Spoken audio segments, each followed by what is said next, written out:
வியாதி உள்ளவனாய் இருந்தது யார்? வியாதியா இருந்தது வேலைக்காரன். ஆண்டவர் தேடி ஓடுனது யாரு? ஆண்டவர் பார்த்து கேட்கிறாரப்பா, என் வேலைக்காரன் சுகவீனமா இருக்கிறான், அவனே சுத்தமாக்கும். இப்போ ஆண்டவரோடு இந்த 100க்கு அதிபதி பேசும்போது, என் வீட்டுக்குள் இருக்கிற வேலைக்காரன் சுகவீனமா இருக்கிறான், அவனுக்குள் உங்கள் மேல் இருக்கிற விசுவாசம் வளர்ந்தோ இருக்கிறது, அவன் உன்னை நம்புகிறான், அவன் உண்மை நேசிக்கிறான், அவன் உமக்குள்ளே வளர்ந்திருக்கிறான் அப்படிலாம் சொல்லி அசுகத்தை கேட்டாரு. இருக்கிறீங்களா? என்னோட சேர்ந்து வரீங்களா? கவனிக்கிறீங்களா? வேலைக்காரனுடைய சொஸ்தத்துக்காக எஜமான் போய் ஆண்டவரோடு பேசுகிறார்.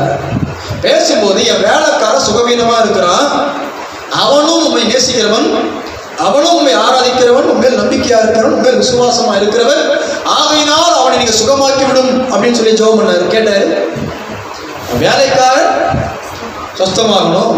இப்ப ஆண்டவர் யாருடைய விசுவாசத்தை வச்சுக்கிறாரு?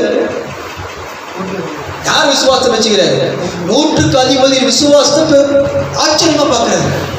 வேலைக்காரன் வீட்டில் இருக்கிறான், வேலைக்காரன் சுகவீனமா எங்கேயோ கிடக்கிறான், அவனுக்கு பரிந்து பேசி கொண்டு வந்த அவனுடைய எஜமான் எனக்கு முன்னாடி வந்து நின்றுக்கிட்டு அவனை சுகமாக்குன்னு கேட்கிறான். அவனுக்கு என்ன விசுவாசம் இருக்குதோ தெரியல, அவனுக்கு என்ன நம்பிக்கை இருக்கோ தெரியல, அவன் எந்த அளவுக்கு என்ன வணங்குறான்னு தெரியல.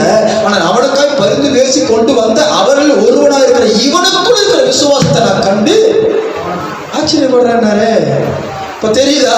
ஒரு வீட்டுக்குள்ள இருக்கிற ஆள், ஒரு வீட்டுக்குள்ள இருக்கிற ஒரு ஆளாக விசுவாசத்துல ஊன்றி வளர்ந்துருந்தீங்கன்னா நிச்சயமா அந்த வீடு கட்டப்படும். நான் சொல்றேன் இயேசுவின் நாமத்தினால. அல்லேலூயா. நீங்க ஆபிரகாம் கிட்டே போனீங்கன்னாலும் சாராள் கூட கொஞ்ச நேரம் ஒரு சின்ன ஆட்டம் கண்டுச்சுல, எனக்கா வெள்ளம் பிறக்கும். ஆனா ஆபிரகாம் அந்த கேள்வி இல்ல. அல்லேலூயா. இன்னைக்கு உங்க விசுவாச அளவு உங்க வீட்டுக்குள்ள இருக்கிற யாரோ ஒருத்தவங்களால அடிபட்டு போச்சுன்னு சொல்லக்கூடாது. என் வீட்டுக்குள்ள இருக்கிறவங்களுக்குள்ள யாருக்குள்ள என்ன விசுவாசம் எவ்வளவு வளர்ந்திருக்கோம் தெரியல ஐயா, ஆனால் எனக்குள்ள இருக்கிற விசுவாசம் தேவன் எதிர்பார்க்கிற விசுவாசமா இருக்கட்டும் அப்படின்னு நீங்க ஜெபம் பண்ண கற்றுக்கொள்ளுங்க. அல்லேலூயா, அல்லேலூயா. அந்த விசுவாசம் குடும்பத்துக்கு எதுவுமே மாத்துங்க. ஒரு 100க்கு அதிபதியுடைய விசுவாசம் வீட்டுக்கு ஒரு வேலைக்காரன் சுகமாக்கும் அப்படின்னா, ஒரு புருஷனின் விசுவாசம் மனைவியை சரிப்படுத்தாதா? ஒரு மனைவியின் விசுவாசம் புருஷனை சரிப்படுத்தாதா? பெற்றோரின் விசுவாசம் பிள்ளைகளை சரிப்படுத்தாதா? பிள்ளையுடைய விசுவாசம் பெற்றோர்களை சரிப்படுத்தாதா?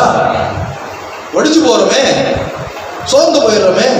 என் வீட்டில் இருக்கிறவங்க என் கூட சேர்ந்து ஜெபம் பண்ண வரமாட்டேன்றாங்க ஐயா, என் வீட்டில் இருக்கிறவங்க என் கூட சேர்ந்து பைபிள் படிக்க வரமாட்டேன்றாங்க, என் வீட்டில் இருக்கிறவங்க என் கூட சேர்ந்து ஊழியம் பண்ண வரமாட்டேன்றாங்க, இவ்வளோ ஏன் என் வீட்டில் இருக்கிறவங்க ஒன்று சேர்ந்து என் கூட சமைக்க வரமாட்டேன்றாங்க ஐயா. நியாயமான வேதனை, நியாயமான கஷ்டம். அதனால் அவங்களுக்கு சொல்ற இயேசுவின் நாமத்துல, ஒரு 100க்கு அதிபதியினுடைய விசுவாசம் தன் வீட்டுக்குள் இருந்த வியாதியஸ்தனா இருந்த வேலைக்காரனை சொஸ்தமாக்குமானால், உங்கள் விசுவாசம் உறுதியா இருக்குமானால், உங்கள் வீட்டில் இருக்கிறவங்க யார் உங்களுக்கு ஒத்து போகணும்னு சொல்றீங்களோ அவங்களை எல்லாரையும் தேவனுக்குள்ளே கொண்டு வந்து நிறுத்துவதற்கு விசுவாசம் வல்லமை உள்ளதாக இருக்கிறது. அல்லேலூயா, அல்லேலூயா. அப்படி ஜெபம் பண்ணுங்க, அப்படி வேண்டுங்க, அப்படி விரும்புங்க, அப்படி எதிர்பாருங்க. நம் கர்த்தர் ஜீவன் உள்ளவராக இருக்கிறார். அல்லேலூயா.